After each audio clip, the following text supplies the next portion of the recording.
Hi there, this is Melanie Cobley with Endorphin Junkies, Release Your Endorphins Fitness. Thank you all for joining me live today. If you watched my video yesterday, it was a brief introduction to what Canicross or doggy-joring is.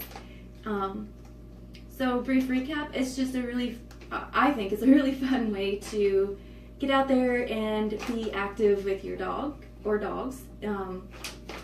So I have Bear with me, and he's going to be my helper today.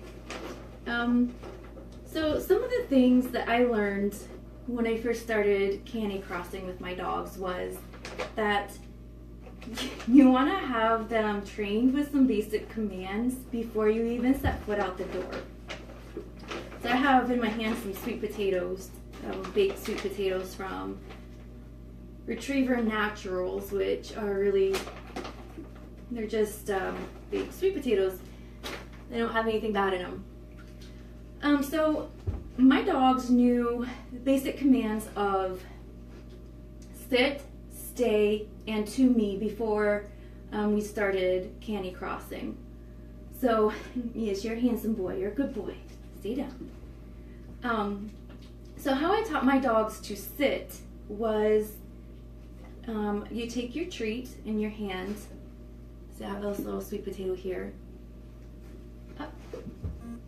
And if your dog is standing, to get them to sit, you put the treat down right by their nose, and you back them up until they sit. And you say, sit. Bear, who's a good boy? Sit. Good boy. Okay, and you always want to reward your dog with positive reinforcement. So if he's doing something you don't want him to do, no. Good boy. Okay, now he's not going to get a treat for that because I didn't ask him to sit handsome. Down. Good boy. Now for the stay, this is something that takes a lot of patience and a lot of practice to do. So every time you want to teach your dog a new trick, you want to keep in mind that your dog has probably a short attention span. Their attention span isn't as long as ours. So real quick, just some tips for you, okay? You always want to have a healthy treat when you're training your dog, okay? You don't want to use something that has a lot of calories and artificial stuff in it. It's really bad for them. You want to have patience. Never hit or yell at your dog, okay? That yelling and screaming at your dog isn't going to get you anywhere. You want to make sure that your energy is centered and focused. So you want to be positive with your energy, but you want to be firm as well, because when you're training your dog, they need to know that you are in command. So with your energy, you want to have your body position in a very confident way. So stand up straight, put your shoulders back. Use a firm voice with them, but you also want to be positive sounding too, because you're not yelling at them, you're not scolding them. And your facial expression. Dogs can read facial expressions. They can see when you're mad, and they can see when you're sad or angry. So smile at them. Let them know that you're happy with what they're doing, okay? Teach them one command at a time, all right? You don't want to teach your dog, try and teach him, come. Good boy. Sit, down, shake. You don't want to confuse them. So teach them one command at a time. Make sure that they know that command before you move on to the next. So if your dog you're first starting out with trying to train them for a new command, and their attention span is short, so they get distracted easily, try taking them to a room that's nice and quiet, has little distractions, and every time they lose interest in what you're trying to teach them, just gently say, oh, hey, watch me, watch me. Okay? And that leads me to a little tip, all right? I have a husky, and if any of you know, huskies are the most stubborn breed, I swear. So I had some issues getting her to listen to me, so I took her to an obedience class. And one of the best things that I learned, one of the best exercises that we did was watch me. Now, watch me was great because what it does is it forces your dog to focus on you, okay? So when you're trying to teach your dog something, they're not focused on this treat that you're holding up here or out here or anything else in the room that's around you. They're focused on you. So I'm going to hold this up. Watch me. No, watch me. Good boy. Watch me. Watch me. Good boy. No, watch me. Good boy. Watch me. Yeah. Good boy. So see, it may not have been easy to see in the camera, but when I said watch me, I made sure that Bear was making eye contact with me. He's looking at my face. He wasn't looking up here at my hand or anywhere else in the room. He's looking at my face. So when he got distracted, I said, no, watch me. Brought him back to my face. And then I gave him a treat and praised him because he's a good boy. So this is a very valuable exercise because you want to teach your dog that you are his or her center of attention. Okay? And that just reinforces that. So going back to our training, so we worked on sit a little bit. There, come. Good boy. Sit. Good boy. Stay. So as I say stay, he's sitting there and he's not moving. He knows this command really well. Stay. So what I would have done if he got up and tried to follow me is turn right back around and make him refocus him. Bear, stay. He's distracted with people outside. Bear, watch me. Hey. Bear. Good boy. So every time he quit staying and he would get up and follow me or leave, I'd correct him and send him back in that position. Stay. Turn around and walk away. You take just a few steps, and if he stayed, you praise him. Good boy, good girl, and you give them the treat for staying. So it's just baby steps with this stuff, guys. So, the to me was probably like one of the easier ones. So you have a treat. There. To me. Good boy. And then, give him a treat. So eventually, what you want to get your dog to do is come to you without having a treat in your hand. All right? So it just takes practice. Make sure your dog knows, to me, give him the treat. And every time that he does really well, you praise him. He's a good boy. Yeah. Pat on the head, touching them is just reaffirmation that they are doing well. Now, when I first started Canicross with my dogs, I didn't have any commands that I had taught them for when we were out running. So the very first time I hooked them both up to that belt and they took off, it was one hell of a run because let me tell you what, I have Bear here weighs 80 pounds, my husky weighs 80 pounds, and I weigh like 140. So together they pretty much outweigh me, and they're powerful animals. So when they're hooked up to this harness, they're pulling with their chest, and I could not keep up with them. And it was a really, really just bad experience the first time I took them out, honestly.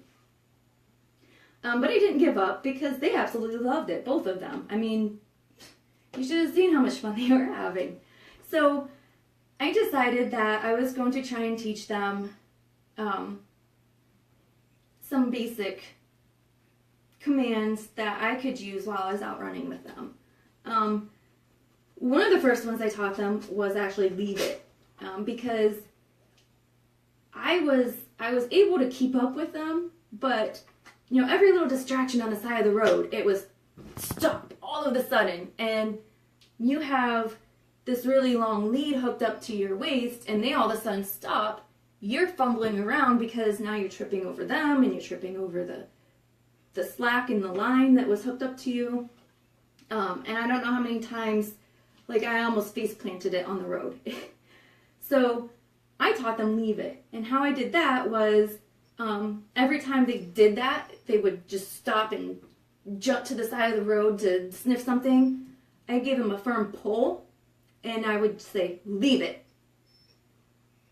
until they actually left it. And then once we were back on the road and they started going again, I would praise them. And it didn't take long before they learned leave it, and they were back on the road in front of me, jogging away. After that, we learned let's go. So leave it and let's go kind of go hand in hand, because after I would hook them up and the second we stepped out the door, I would yell, let's go, all right, woo, let's go. Get them excited, get them pumped up, and we would take off running. So, you know, let's go and leave it. Those two went hand in hand when I was training them. Then the next command that I taught them was, whoa, slow down. Because there were days where they had so much energy and I didn't, and there was no way I was keeping up with them. So how I did that was, when they were hooked up, you know, you have this bungee cord in front of you, and the lead at the end of it splits off in two, so they're both hooked up and they have the same length. When they got to running too fast for me, I would literally take a hold of that bungee and lean back and try to slow down as we're running full force and say, whoa, slow down, whoa, slow down. And until they actually slowed down to a pace that I could keep up with them, or slow down long enough for me to catch my breath so that I could actually breathe. And then once I had caught my breath and I could breathe again, then I would say, you know, like, let's go, all right, let's go. And we'd pick up the pace again. So the whoa, slow down took a little while for them to learn, because, you know, naturally they're excited to go out there and be running with me and just be outside, and running is like awesome to them. The second that I start putting on my running clothes and stuff, they get so excited. It's amazing. So, and then just by chance, like a little, I think it's cute, little thing that they picked up was home. So we have a basic route that we usually run. I would go out my driveway, we go about a quarter mile up the road, and then we turn around and we go 3/4 mile down the road and then up. So our run usually lasts about 3 miles. That's our typical route. And once we hit 1.5 miles, we have a turnaround point. Well, they wanted to keep going one day, and I had a time restraint where I had to be home by a certain time. So we got to that 1.5 miles, and I was like, whoa, okay, slow down, we gotta stop, we gotta turn around. And they both look at me and they're like, I don't want to. So I said, well, we're going home. Let's go home. And Bear, my lab here that you might hear crying in the background because he wants out, he just kind of looked at me and then he started walking towards home. So every time after that, I was like, hey, that worked pretty well for him. So I would get my husky on board, right? So every time we would turn around or we'd get to a point where we were looping back around towards home, I just told them, all right, guys, we're going home. Let's go home. And before I know it, like the second that those words leave my mouth, both of them look at me and they turn right around and head home. So they know. It's really quite cute.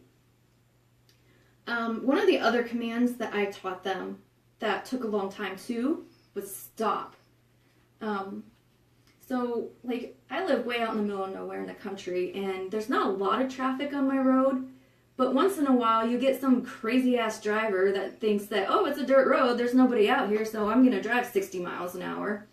And you can hear them coming off in the distance, so once in a while I need to have them stop and get off the road with me.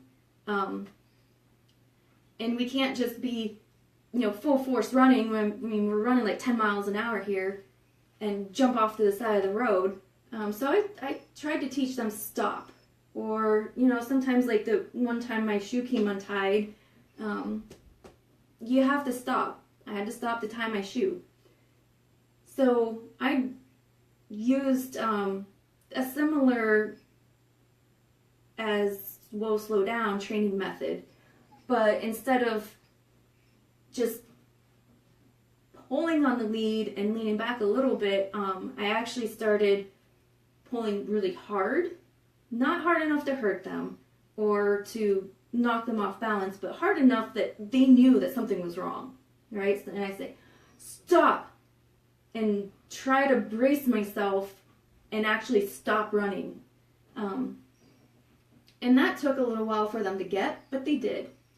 So the takeaway here with your dogs is, if you want to try a sport like Canicross or even doggy-joring, like ski-joring, or bike-joring, there's skate-joring. Basically, if it has wheels, you can hook your dog up to a harness and you can hop on it and they can pull you. So my advice to you is teach your dogs these basic commands. Okay, you don't have to use the same wording that I used or even the same methods that I used. I'm by no means a dog trainer or like a professional trainer in any sort of way, but this is what worked for me and my dogs, and we have a complete blast when we go out canicrossing. We work up to 6-7 miles every year with it, and sometimes we run a half marathon, and it's a great time. So another thing, there's a little tip for you for your dogs. Obviously I'm a dog person. Like, I love my dogs. They're my kids. So when we're out on our runs, we have 2 or 3 places that I always let them stop, and we take a little break, and I let them just sniff to their heart's content. So I let them, for maybe like 2 minutes, just sniff everything and get it out of their systems, it seems. And they like it. It's enjoyable for them. There, come here. Come here, buddy. Sit. Good boy. Good boy. No, I didn't ask you to do that. Handsome. Who's handsome? Good boy. So, real quick, just a little background with Bear. Is your ear sore? He was actually abandoned when he was a puppy in our hometown, and we got him from the shelter when he was about 1.5 years. And he is just an amazing dog. He's loyal, and let me tell you what, he will run with me until he can't run anymore. Alright, so I'm going to get off here, and I would like to invite you guys to join me tomorrow about the same time. I'm going to cover some safety things, like safety tips and safety clothes and things of that nature that you can use for your dog and you if you do decide to try canicrossing or any of the other doggy-joring sports that I mentioned. And some like weather-related tips for your dog to help keep them safe from the heat and harsh environments, because they have a different system than what you and I do, and we'll get into that more tomorrow if you join me. But it's you have to use some common sense with this stuff. So, like I said, join me tomorrow. We're gonna go over some safety for you and your dog. I hope you gained some insight to training your dog, and if you have more questions about it, feel free to go ahead and ask. I'll be more than happy to answer any questions you might have. And, you know, if you get stuck on something with your dog, try Google. I tell you what, like all of these things that I did, for the most part, I found tips and hints on Google, and it helped me tremendously train my dogs. And even my husky, like, I don't have her in here because I swear she's the world's laziest dog. Okay, she's a lazy husky. I've never seen a husky this lazy like her. She didn't want anything to do with this. She's like, I don't want to get off the couch. Alright, so I hope you guys enjoyed my basic commands for your dogs, little tutorial here. I'm going to post a blog about it a little bit later, so I hope you all can jump online and review the blog. I'm going to list out all of the tips that I went over and some little instruction on some of the other commands, like the leave it and let's go, whoa, slow down, stop, and the home thing. So, okay, thank you for joining me. I will see you all tomorrow. I hope you all have a great night.